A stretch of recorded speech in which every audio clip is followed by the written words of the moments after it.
Hello everyone, welcome to this session by Momentum IS. Vishleshan, short session, concrete analysis. And in this session, we are going to cover Economic Survey of India through tables and data figures. Economic Survey of India एक बहुत ही अपने आप में essential document है to understand the economy of a country. And हमारे यहाँ पे हर साल बिफोर यूनियन बजट को टेबल किया जा सके पार्लियामेंट में, उसके पहले इकोनॉमिक सर्वे को टेबल किया जाता है टू अंडरस्टैंड कि इकोनॉमी इस वक्त किस तरह से ड्राइव हो रही है, किस तरह से डिप हो रही है थ्रू डिफरेंट सेक्टर्स. इसको बनाया जाता है डिपार्टमेंट ऑफ इकोनॉमिक अफेयर्स के through under the supervision of chief economic adviser. और इस सेशन में हम कवर करेंगे कि जो कंटेंट आपका दिया हुआ है उस प्रॉपर इकोनॉमिक सर्वे में, उसको किस तरह से एनालाइज करके कैसे प्रेडिक्ट करें कि यूपीएससी प्रीलिम्स में या फिर मेंस में किस टाइप के क्वेश्चंस आने वाले टाइम में दे सकती है. So let's begin. कैसे कवर करना है उस चीज़ के बारे में हमने यहाँ पे बात किया है कि सबसे पहले हम किसी भी एक स्पेसिफिक टेबल को उस पर्टिकुलर सेशन के या उस पर्टिकुलर चैप्टर को जिसको हम उठा रहे हैं उस पर क्या किस तरह से हम उस चीज़ को कवर करने वाले हैं. There is a basic chapter की मतलब वो पहले तो हम सबसे पहले उस टेबल को देखेंगे कि उस टेबल का इंटेंट क्या है, किस चीज़ के लिए उसे लिया गया है और क्यों कवर किया जा रहा है. नेक्स्ट उसके डेटा को अंडरस्टैंड करने की कोशिश करेंगे कि डेटा का क्या डेटा में किस तरह से चेंजेस आ रहे हैं या क्या क्या चेंजेस आ रहे हैं, और उसी अकॉर्डिंग एनालाइज करने की कोशिश करेंगे कि normal year to year basis में कैसा ट्रेंड रहा है. Be was it a growing one और was it a dipping one और समथिंग लाइक दैट कि ग्रोथ डिप के बाद ग्रोथ दिखा है. जो भी चीज़ें हैं वो इस एनालिसिस के थ्रू ही हम समझने की कोशिश करेंगे. और लास्टली उसी टेबल्स के थ्रू और प्रीवियस ईयर जो क्वेश्चंस रहे हैं इकोनॉमिक सर्वे के थ्रू जो यूपीएससी ने पूछे हैं प्रीलिम्स में या मेंस में, उसके थ्रू हम ये कोशिश करेंगे अंडरस्टैंड करने की कोशिश करेंगे कि नेक्स्ट आने वाले टाइम में इसी इकोनॉमिक सर्वे जो इस साल का आया है कि क्या क्या आ सकता है या प्रेडिक्ट करने के लिए क्या क्या हो सकता है. और सबसे पहला चैप्टर जो हम लेने वाले हैं वो है स्टेट ऑफ द इकोनॉमी. इससे पहले इस चीज़ को आपको एक चीज़ को समझने की कोशिश ज़रूरत करनी पड़ेगी कि हर साल इकोनॉमिक सर्वे पहले इसके पहले एडिशन तक 2 वॉल्यूम्स के साथ आता था, वॉल्यूम 1 एंड वॉल्यूम 2. वॉल्यूम 2 जो आपका होता है वो बेसिकली आपका पूरा डेटा रहता है कि इकोनॉमी पे क्या क्या असर हो रहा है, B it a banking thing, financial market, housing market, social sector, infrastructure and development, agriculture, social, जो भी चीज़ें एक you just name a sector and you will find that कि उस पर्टिकुलर में क्या क्या डेवलपमेंट हुए हैं. वॉल्यूम 1 एक ऐसा अपने आप में क्रिएटिव एडिशन मैं कह सकता हूँ और बहुत ही क्रिएटिव एडिशन होता था. अगर पिछले आप 3-4 एडिशन पिछले साल के अगर आप उठा के चेक करेंगे, it was literally amazing thing. अपने आप में क्रिएटिविटी वो प्रेजेंट करता था कि इस टाइम अगर कंप्लायंस देखना है, they just use to take मतलब take an example of 2019 economic survey. They have just taken something कि ईज ऑफ डूइंग बिजनेस कैसे काम कर रहा है, उसके पैरामीटर्स कैसे, जैसे एनफोर्सिंग कॉन्ट्रैक्ट हुआ, that means they want to talk about कि कंप्लायंस कैसा है, क्या कंप्लायंस हमारे यहाँ पे किस तरह से देखा जा सकता है, यानी जुडिशियल सिस्टम को, जुडिशियल सिस्टम में कहाँ कहाँ वैकेंसीज है, जस्ट थ्रू नंबर्स उस चीज़ को प्रेजेंट किया जाता था. इस साल से इसे रोक दिया गया है, बट आप अगर पिछले एडिशंस के इन वॉल्यूम 1 को रीड करेंगे तो आपको आपकी अंडरस्टैंडिंग यूपीएससी के लिए जो आपको चाहिए होता है सिलेबस के लिए वो आपको बहुत ही बेटर वे में मिलेगी. तो I will request you all to go through all of them. So moving on, सबसे पहला जो टेबल है, बिकॉज हमने इस सेशन का नाम ही रखा है कि थ्रू टेबल्स, सबसे पहला जो टेबल है जो सबसे पहले जीवीए का यानी gross value added of different industry of different sector, यानी primary sector, industrial sector and आपका टर्शरी सेक्टर यानी सर्विसेज सेक्टर, उसको अलग अलग वे से प्रेजेंट करने की कोशिश किया गया. अगर हम इसमें से नंबर्स को देखने की कोशिश करें तो एक चीज़ हमें दिखेगी, because it is something like आप पैंडेमिक पीरियड का वो देख रहे हैं 2019, 2021, 22, यानी कि इस साल के इकोनॉमिक सर्वे पे नॉर्मली मेजर फोकस जो रखा गया वो ये देखा गया है कि पैंडेमिक में इकोनॉमी किस तरह से रन की है और अभी जब फर्स्ट वेव या सेकंड वेव के बाद किस तरह से उसमें चेंजेस आने देखे गए हैं. तो उस चीज़ पे ज़्यादा फोकस करके इस इकोनॉमिक सर्वे को डिज़ाइन किया. एंड ये हर साल का एक इंटेंट ही ऐसा रहता है कि इकोनॉमिक सिचुएशन को किस हिसाब से देखना है उस करंट कंडीशन में, उसके हिसाब से वो हमेशा आर्टिकुलेट या डिज़ाइन किया जाता है. सिमिलर इन दिस केस में अगर आप इसको देखने की कोशिश करें तो सबसे पहला चीज़ आपको ये दिखेगा कि एग्रीकल्चर में यहाँ पे सबसे पहले आपको दिख रहा है कि 18.4% का वो GVA था, उसमें ग्रोथ कहीं ना कहीं 20.2 हुआ है एंड देन वो थोड़ा सा डिप हुआ है। अगर नॉर्मल एनालिसिस के साथ देखा जाए तो आपको ये चीज़ दिखेगा कि जब पहला पैंडमिक आया, जब there was a complete lockdown, जो चीज़ें हुई, तो जो normal industry and services sector, ये जो चीज़ें थी, इसको ऑलमोस्ट हॉल्ट पे रखा गया था। तो एट दैट मोमेंट अगर जीडीपी को किसी ने ड्राइव किया है, इंडियन जीडीपी को, वो एग्रीकल्चर सेक्टर था। तो जब पहला लॉकडाउन था उस केस में जब उसमें इंक्रीमेंट दिखा, वो चीज़ आपको यहाँ पे दिखेगा। बट जब वो सेकेंड वेव आता है और आपको दिखता है कि नहीं, इकोनॉमी को उस हिसाब से डाउन नहीं किया गया है, या फिर इकोनॉमी जब एक बार फिर से रिवाइव करने की कोशिश करती है, तो कहीं ना कहीं आपका वो एग्रीकल्चर का कंट्रीब्यूशन कम दिखता है, because there is a reason कि वहाँ पे इंडस्ट्री एंड सर्विसेज सेक्टर अपने आप को फिर से बूम करने की कोशिश करते हैं। एम आई राइट? नेक्स्ट, वहीं पे अगर आगे देखा जाए, इंडस्ट्री में अगर सेक्टर वाइज देखा जाए, आपको 4 डोमेन्स यहाँ पे दिख रहे हैं। सबसे पहला mining and quarrying, manufacturing, electricity and construction. इनमें भी वही चीज़ आपको दिखेगा कि कुछ पहले इंक्रीज हुए या डाउन गए, या फिर पहले कोई डिप हुआ फिर इंक्रीज हुआ।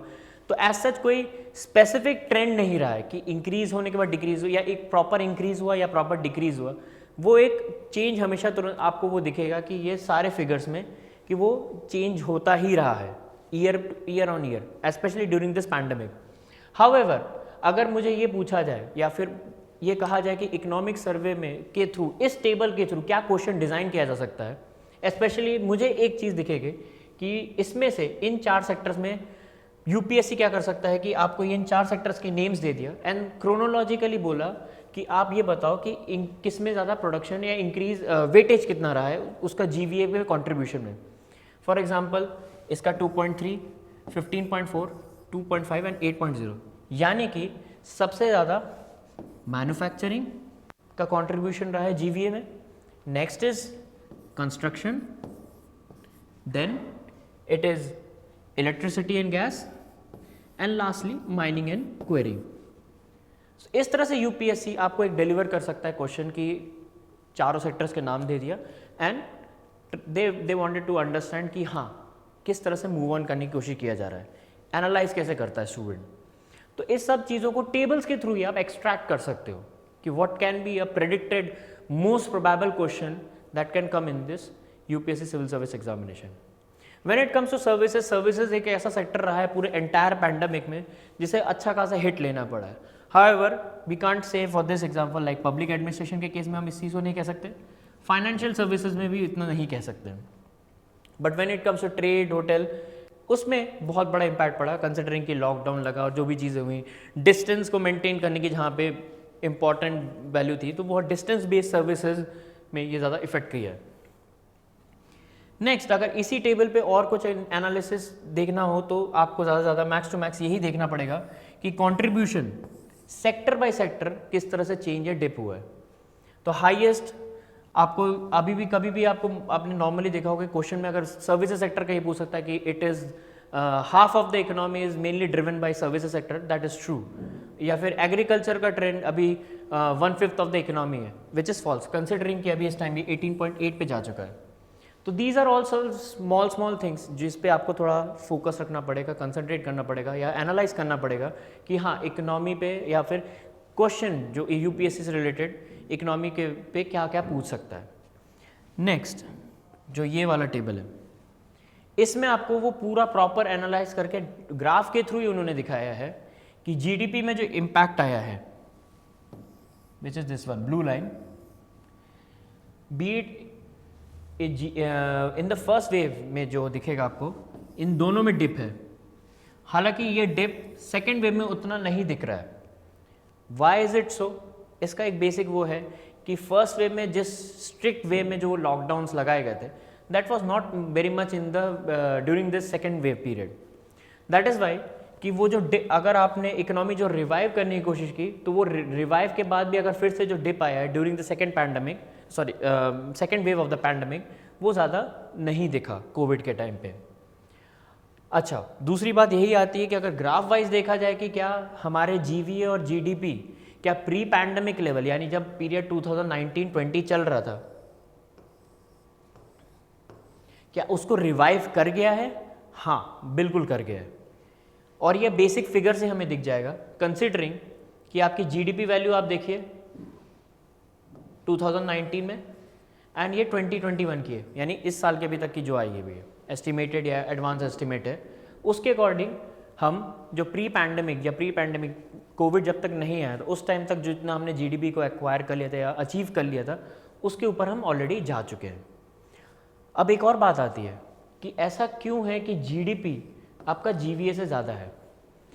इसमें इतना ज़्यादा सोचने की ज़रूरत नहीं है। आपको अगर बेसिक फॉर्मूला पता है कि जीडीपी एंड जीवीए के बीच में जो भी रिलेशन है, तो आप इजीली अंडरस्टैंड कर जाओगे कि जीडीपी और जीवीए की वैल्यू में इतना डिफरेंस क्यों है। Basically production subsidies and taxes जिसको हम इंक्लूड करके एक्सक्लूड करके जो हम निकालते हैं वो हमारा जीवीए होता है फ्रॉम जीडीपी। तो इसी वजह से दोनों सेम नहीं दिखेंगे आपको।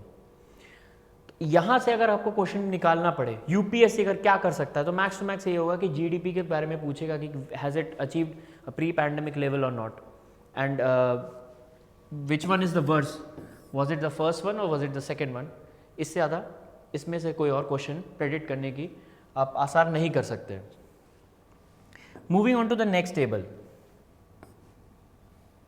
ना यहाँ पे भी वही चीज़ दिखाने की कोशिश की है कि कंस्ट्रक्शन सेक्टर स्पेसिफिकली अगर देखा जाए, कंस्ट्रक्शन सेक्टर में यहाँ पे अगर एनालाइज करना हो, सबसे पहली चीज़ आपको एक चीज़ दिखेगी, cement production and steel consumption. यानी कि कंस्ट्रक्शन सेक्टर को स्पेसिफिकली अगर देखा जाए तो आपको दोनों जगह दिखेगा कि कहीं ना कहीं सिंक्रोनसली मतलब जैसे अगर स्टील का कम हुआ तो सीमेंट का भी कम हो रहा है, स्टील का बढ़ रहा है तो सीमेंट का भी बढ़ रहा है। और अगर सिंक्रोनस नहीं है तो विद अ टाइम लैग मतलब अगर मान लीजिए कि स्टील कंजम्पशन अगर बढ़ गया तो सीमेंट का प्रोडक्शन बढ़ेगा ज़रूर, बट वो हो सकता है आफ्टर 1 और 2 मंथ बढ़े। That is a time lag, कि 1-2 महीने के टाइम लैग के बाद वो उसमें इंक्रीमेंट दिख रहा है। तो एज सच इसमें कोई एनालाइज करने की ज़रूरत नहीं है। Next, moving on to the next table. यहाँ पे भी वही चीज़ को मतलब सेवरल पैरामीटर्स या मेट्रिक्स या इंडिकेटर्स को मेजर करके एनालाइज करने की कोशिश की गई है कि हाँ मूव ऑन कैसे चीज़ें हो रही है। Similarly for housing price index, कि हाउस के वैल्यूज़ कैसे बढ़ी है, क्या उसकी डिमांड बढ़ी कि नहीं, और इकोनॉमी में अगर ये चीज़ बढ़ रही है that means economy is booming, मतलब इनकम जनरेशन हो रहा है and people are trying to use it in somewhere places like buying assets और समथिंग लाइक दैट। हाँ, इसमें अगर आपको चीज़ें ये ध्यान रखना पड़ेगा कि आरबीआई का हाउसिंग प्राइस इंडेक्स कौन कौन से प्लेसेस को लेकर बनाया जाता है, और मेनली ये 8 सिटीज़ को मेजर करके किया जाता है। वो 8 सिटीज़ कौन कौन सी हैं, सिंपली आपको याद करने के लिए कर सकते हैं ABCD HKMP, यानी A for Ahmedabad, B for Bengaluru, C for Chennai, D for Delhi, H for Hyderabad, K for Kolkata, M for Mumbai and P for Pune. Now D for Delhi is not only Delhi, specifically Delhi, it is Delhi NCR.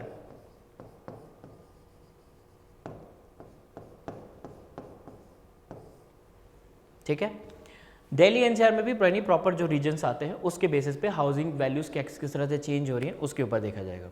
Now this is RBI's housing price index. Similarly अगर आपको देखना हो तो एक national housing bank का भी एक आता है,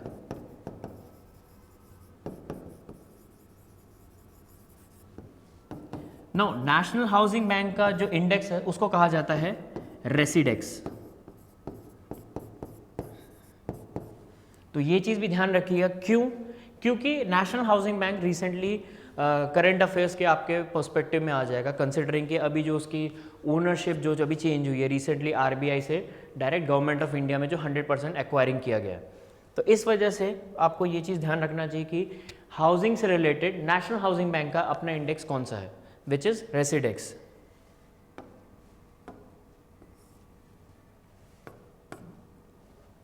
now moving on to the direct जो फॉर्मूला जो आप इकोनॉमी जीडीपी को समझने की कोशिश करते हैं वो क्या चीज़ें होती हैं। सबसे पहला होता है जो आपका ओवरऑल जो टोटल कंजम्पशन हम देखते हैं, जिसमें आपका government consumption and private consumption दोनों आ जाते हैं। देन आपका हो गया gross fix capital formation, then exports and imports. Now इसका हम नेट इफेक्ट लेते हैं टू अंडरस्टैंड कि जीडीपी ने कैसे परफॉर्म किया है। अगर इंपोर्ट ज़्यादा होगा तो वो कहीं ना कहीं डिक्रीमेंट करेगा, अगर एक्सपोर्ट ज़्यादा है तो वो उसको ओवरऑल वे में इंक्रीज करेगा।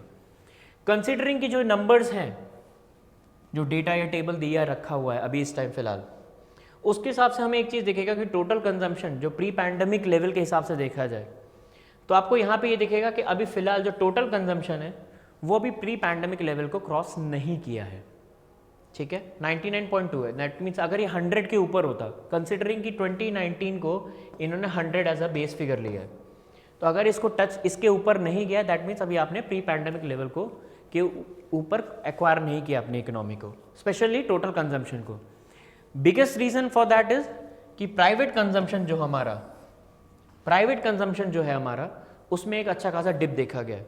कंसिडरिंग कि अभी सेविंग्स जो भी थी उन्होंने उसको यूज़ करने की कोशिश किया, ज़्यादा एसेट बिल्डिंग या कंजम्पशन पे उतना नहीं गए हैं, इसलिए प्राइवेट कंजम्पशन कम दिखा। नाउ कंसिडरिंग दैट कि जो जीडीपी का हमारा जो फॉर्मूला होता है कि government consumption plus private consumption plus gross fix capital formation plus export minus import, अगर उस चीज़ के हिसाब से देखा जाए, अगर आपका प्राइवेट कंजम्पशन नीचे है एंड जीडीपी को ऊपर ड्राइव करना है तो government consumption has to be increase, जो कि हमें यहाँ पे आगे के टाइम में दिखेगा इस टेबल्स के थ्रू। एंड गवर्नमेंट कंजम्पशन आपको नॉर्मली दिख रहा है कि वो प्री पैंडमिक लेवल के ऊपर ऑलरेडी है। See this figure 97.1, 110.7। इससे और क्या चीज़ पता चलती है हमें? पहला चीज़ कि आपका जो ओवरऑल प्राइवेट कंजम्पशन होता है in an economy that drives the it more, GDP उतनी ज़्यादा इजीली इन्फ्लुएंस होगी अगर प्राइवेट कंजम्पशन ज़्यादा अच्छे से परफॉर्म कर रहा है, not the government consumption. Why? आप यहाँ पे ये देखिए 110.7 है बट ये 97.1 है। दैट मीन्स इसका वेटेज इतना ज़्यादा था कि ओवरऑल वे में आपकी जो रिकवरी हुई है कंजम्पशन में, टोटल कंजम्पशन में, वो प्री पैंडमिक टच नहीं कर पाई है। दूसरा चीज़ क्या आप इससे एनालाइज कर सकते हैं? What is this? It is a government consumption अगर आपका इंक्रीज हुआ है पैंडमिक के सिचुएशन में, जहाँ पे इकोनॉमी बूम नहीं कर रही, इकोनॉमी डाउनवर्ड ट्रेंड दिखा रही है, और उस मूवमेंट पे अगर गवर्नमेंट अपना कंजम्पशन इंक्रीज कर रही है, गवर्नमेंट अपना एक्सपेंडिचर बढ़ा रही है, तो इसको हम क्या कौन सा सेशन कह सकते हैं? इसको कह सकते हैं हम counter cyclical.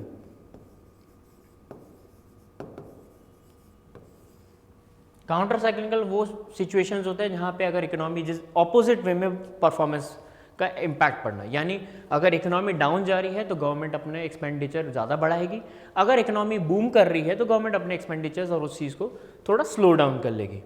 Pro cyclical is completely मतलब सिंक्रोनस वे में जाना, यानी इकोनॉमी बूम कर रही है, गवर्नमेंट ने भी एक्सपेंडिचर बढ़ा दिया, इकोनॉमी डाउन जा रही है, गवर्नमेंट ने भी अपना एक्सपेंडिचर डाउन कर लिया। Moving to the next thing, gross fix capital formation.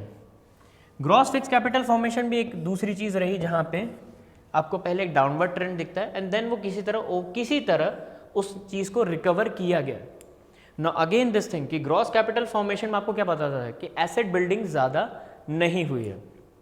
अगर एसेट बिल्डिंग ज़्यादा नहीं हुई है बट स्टिल इसमें रिकवरी हुई है, दैट मीन्स गवर्नमेंट ने अपने कंजम्पशन में जो इंक्रीज किया, एक्सपेंडिचर को बढ़ाया है, उससे इंफ्रास्ट्रक्चर डेवलपमेंट में इम्पैक्ट आया है, और इंफ्रास्ट्रक्चर अगर डेवलपमेंट हुआ है दैट मीन्स आप एसेट फॉर्मेशन में कहीं ना कहीं वे आउट निकाल रहे हो। Next, export and import. No considering कि पैंडेमिक था, ट्रेड उतना ज़्यादा नहीं था, एंड उस टाइम पे हमें पहली बार बहुत टाइम बाद हमने देखा कि हमारा जो करंट अकाउंट जो था वो सरप्लस में गया, it was not in deficit. That means कि आपका इम्पोर्ट आपने इस तरह से इतना नीचे ले आए थे और एक्सपोर्ट आपने उस वे में हैंडल करके रखा था, बिकॉज आप उस टाइम देखेंगे उस टाइम पे न्यूज़ को, इंडिया ने उस टाइम मेडिकल जो प्रोडक्ट्स है या मेडिकल ड्रग्स है जो बाहर के कंट्रीज़ में नीड थी, इंडिया ने उसे एक्सपोर्ट किया था, जबकि इंपोर्ट एज सच उतना नहीं था, कंसिडरिंग की कंजम्पशन उतना नहीं था उस टाइम इकोनॉमी पे। गोल्ड हो गया या oil because transportation move on नहीं कर रही थी, तो ऑयल का भी इंपोर्ट ज़्यादा नहीं था, ऑयल एंड एनर्जी का, तो उस वजह से हमें दिखेगा कि इंपोर्ट आपका डाउन दिखेगा। यहाँ पे भी -0.8 है, -13.6, यानी एक बहुत बड़ा इंक्रीमेंट था कंसिडरिंग कि ओवरऑल में तब तक फर्स्ट वेव था और पैंडेमिक की वजह से स्ट्रिक्ट लॉकडाउन थे। हालांकि ये फिर आपको इंक्रीमेंट होता हुआ दिखेगा कंसिडरिंग कि सेकेंड वेव में आपका ओवरऑल वे में जो चीज़ें हुई हैं वो एक मूव ऑन कभी कहीं ना कहीं कर गई, दो it was a lockdown and it's not a stricter lockdown in the second wave. Similarly export आपका डाउन तो गया बाद में भी डाउन था, बट बिकॉज इंपोर्ट आपका सबसे ज़्यादा डाउन गया है, तो ओवरऑल जो नेट इफेक्ट था वो एक्सपोर्ट का ज़्यादा रहा एंड ओवरऑल हमें करंट अकाउंट सरप्लस दिखने लगा।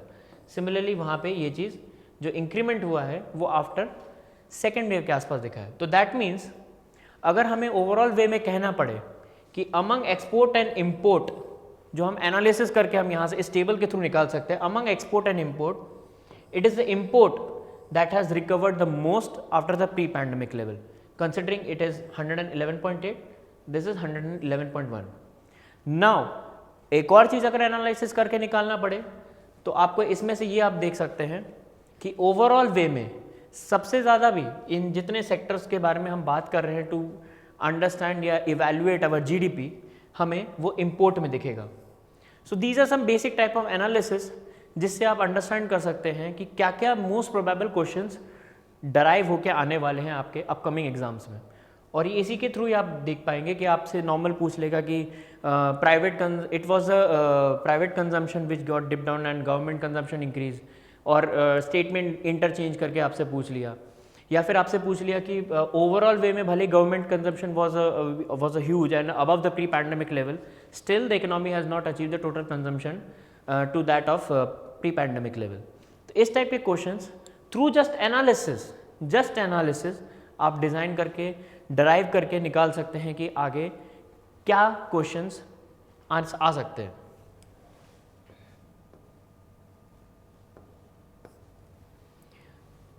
अभी हम लोग फिलहाल जो इस चीज़ पे बात कर रहे थे इम्पोर्ट एंड एक्सपोर्ट की, आपको वो चीज़ यहाँ पे दिखेगा भी। सी दिस वन, ये वो एक ऐसा पीरियड है, अगर आप Q1 to Q4 अगर ये देखें, जहाँ पे कोविड आना स्टार्ट हो चुका था, यानी लॉकडाउन्स के कहीं ना कहीं वो चीज़ें आ रही थी एंड उस वजह से इम्पोर्ट को एकदम से एक आप कह सकते हैं सॉर्ट ऑफ क्रश डाउन किया गया एंड एक्सपोर्ट भी क्रश डाउन था, but because overall impact of export was much higher in the positive way, तो हमें करंट अकाउंट सरप्लस एक बहुत टाइम बाद इंडियन इकोनॉमी में दिखने को मिलता है।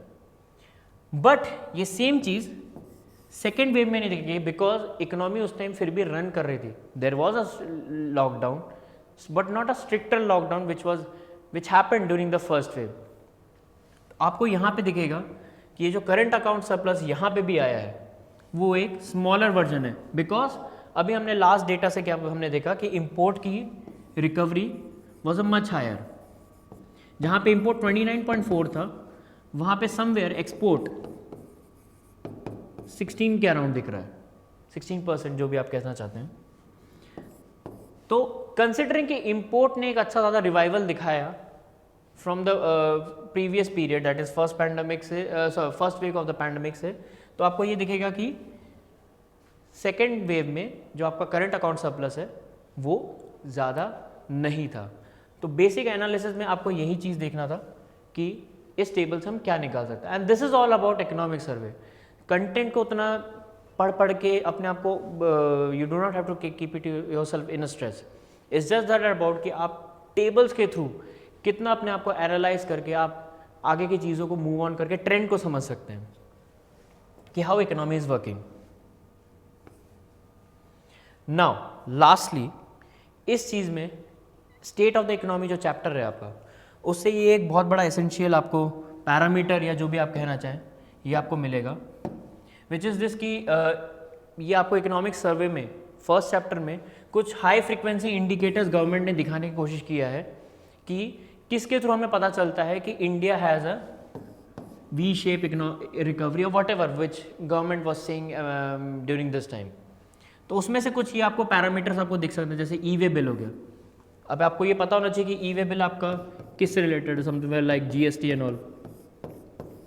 नेक्स्ट ओवरऑल जीएसटी कलेक्शन हो गया कि जीएसटी कलेक्शन अगर इंक्रीज हुआ है दैट मीन्स कंजम्पशन इंक्रीज हो रहा है, प्रोडक्शन हो रहा है, एंड उस अकॉर्डिंग जीएसटी कलेक्शन अगर इंक्रीज हो रहा है दैट मीन्स पैंडेमिक के बाद रिकवरी हुई है। सिमिलरली पावर कंजम्पशन यानी जितना इंडस्ट्रियल प्लांट्स ऑन रहेंगे या स्टार्ट रन पे उतना पावर कंजम्पशन हो रहा होगा। तो पैंडेमिक में बिकॉज सारी कंप्लीट हॉल्ट पे थी तो इंडस्ट्रियल और ये सारी चीज़ों को क्लोज डाउन रखा गया, तो उससे क्या हुआ, पावर कंजम्पशन थोड़ा नीचे गया, डिप हुआ है। बट वो फिर जब पैंडेमिक थोड़ा सा रिकवरी हुआ तो अपने आप में उस चीज़ को रिकवरी हमने देखी। Similarly UPI and ATM, UPI payment या एटीएम से जो पैसे विड्रॉल, कंसिडरिंग कि nothing is happening in the economy, लोग अपने पैसे को सेव करने की कोशिश कर रहे थे कि try to keep things normal in their life. तो उस टाइम पे यूपीआई एंड एटीएम जो डिजिटल इकोनॉमी जो हम देखते हैं ना, डिजिटल इकोनॉमी से रिलेटेड अगर डिजिटल पेमेंट इंडेक्स आपको देखना हो, वो भी आपको बहुत हेल्प करता है टू अंडरस्टैंड कि डिजिटल पेमेंट का एक्सेप्टेंस कितना आया है। Now who releases this digital payment index? It is RBI. So you should also have an idea कि किस पैरामीटर्स पे डिजिटल पेमेंट इंडेक्स रिलीज किया जाता है, B it payment enabler, payment infrastructure कैसा है, उन सारे चीज़ों को आपको ध्यान रखना चाहिए। Next, MNREGA work generation, again one of the biggest parameter और बिगेस्ट मेट्रिक टू अंडरस्टैंड कि इकोनॉमी किस तरह से इम्पैक्ट की ड्यूरिंग दिस कोविड, जो कि मैं बार बार कह रहा हूँ कि गवर्नमेंट इकोनॉमिक सर्वे को एक इंटेंट के साथ लाया जाता है, कि उसी चीज़ को दिखाने की कोशिश किया गया है कि मनरेगा का उस टाइम ट्रेंड एकदम से बढ़ा, कंसिडरिंग कि माइग्रेंट लेबर्स उस टाइम अपने अपने घर वापस लौट रहे थे, तो वहाँ पे मनरेगा का वर्क जनरेशन भी ज़्यादा हुआ है, मनरेगा का वर्क डिमांड भी इंक्रीज हुआ है। एंड कंसिडरिंग कि अभी जो पार्लियामेंट्री रिपोर्ट्स जो अभी रिलीज हुई हैं, जहाँ पे ये बात उठी कि जो आउटले आप डिक्रीज करने की कोशिश कर रहे हैं उसको थोड़ा ऊपर ही रखना चाहिए, कंसिडरिंग पैंडेमिक अभी फिलहाल के टाइम पे चल रहा है, एंड कंसिडरिंग कि अभी भी बहुत से लोग ऐसे हैं जो अभी अपने रूरल एरियाज में ही हैं। तो मनरेगा का वर्क जनरेशन एक बहुत बड़ा इंडिकेटर रहा। Next is passenger traffic. Now this passenger traffic is not only the air traffic, road मतलब आपका ट्रैवल ट्रैफिक जिस तरह से भी रहा है, उस चीज़ से भी आपको पता चलता है कि हाँ, इकोनॉमी में टूरिज्म सेक्टर यानी सर्विसेज सेक्टर, जिस पर हमने सबसे पहले टेबल पे जब हमने बात किया कि सेक्टर वाइज में services sector was the one of the biggest hitter, जिसने उस चीज़ को अपने उस हीट को एब्जॉर्ब किया है। Again is currency in circulation and supply, ये भी अपने आप में एक अलग पैरामीटर था जिसने अंडरस्टैंड कराया कि हाँ, लोग सर्कुलेशन में जो उनके पास अमाउंट था उसको कितना ट्राई होल्ड करने की कोशिश किया उन्होंने, उसको ज़्यादा मूव ऑन नहीं किया कि जस्ट टू मेक इट कि एक्सपेंस करके उसको कहीं यूज़ किया जा सके या कहीं कंज्यूम किया जा सके। लस्टली बाल्टिक ड्राई इंडेक्स, ये अपने आप में एक इकोनॉमिक पैरामीटर को रिप्रेजेंट करता है कि हाँ, गुड्स का मूवमेंट या किस तरह से हो रही है। इन सब में अगर आपको एक चीज़ दिखेगी, बाकी सब में आपको दिखेगा कि सब में डिप कहीं ना कहीं रहा है, but among all these parameters, the one which has seen an increment was the MNREGA work generation.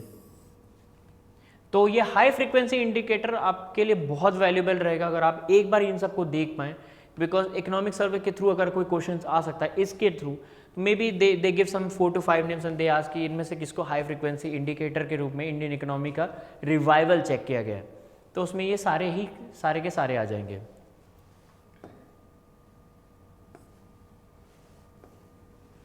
Now next is कि अगर इसमें और जो भी क्वेश्चंस हमें समझना हो कि और कौन से क्वेश्चंस आ सकते हैं,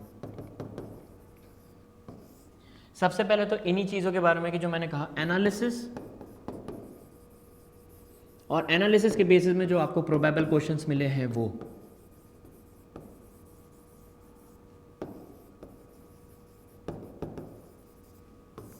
इसके अलावा अगर आपको कोई एक टॉपिक पढ़ना भी पड़े तो मैक्स टू मैक्स ये होगा आप बारबेल स्ट्रेटजी पढ़ लो, जो एक बहुत ही नेव वे में, ताकि एक लेमैन को समझाया जा सके, उसमें दिया हुआ इकोनॉमिक सर्वे में इन द फर्स्ट चैप्टर के लास्ट पेजेस में। बारबेल स्ट्रेटजी एक्चुअली ये है कि नॉर्मली अगर हम देखें तो इकोनॉमी को अगर हम जैसे बजट फॉर्मेशन करते हैं, बजट फॉर्मेशन में हम ये पहले से ही सोच के रखते हैं कि हाँ, हमें इस प्रॉपर स्कीम के लिए इतना पैसा देना है एज अ आउटले के फॉर्म में। बट बारबेल स्ट्रेटजी क्या करती है, वो ये उसके में ये ध्यान रहता है कि हाँ, हमें रियल टर्म में एक्सपेंस देखना है, एक्सपेंस को हैंडल करना है। तो इस वजह से बारबेल स्ट्रेटजी इंपॉर्टेंट हो जाता है, because during the pandemic it was also important कि कंसिडरिंग कि अगर आपका एक बजट ऑलरेडी फॉर्म्ड है, पैंडमिक आ चुका है, तो उस टाइम पे रियल टाइम पे जो चीज़ें हो रही हैं, क्या इम्पैक्ट पड़ रहा है, प्लस जो आउटले हमारे पास है उसको एक तरह से दोनों के कॉम्बिनेशन या दोनों के ब्लेंड को किस तरह से यूज़ करके हम इकोनॉमी को एक अच्छे तरीके से ड्राइव कर सके, उस चीज़ की बात थी कि barbell strategy and agile framework.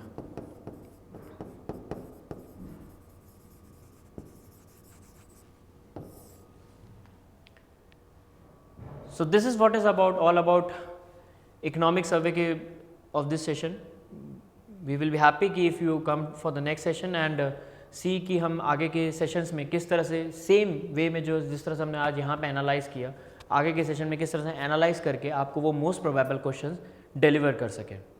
So thank you so much, and for more updates, for attempting more quizzes and test series, you can go to our website www.momentumIAS.com.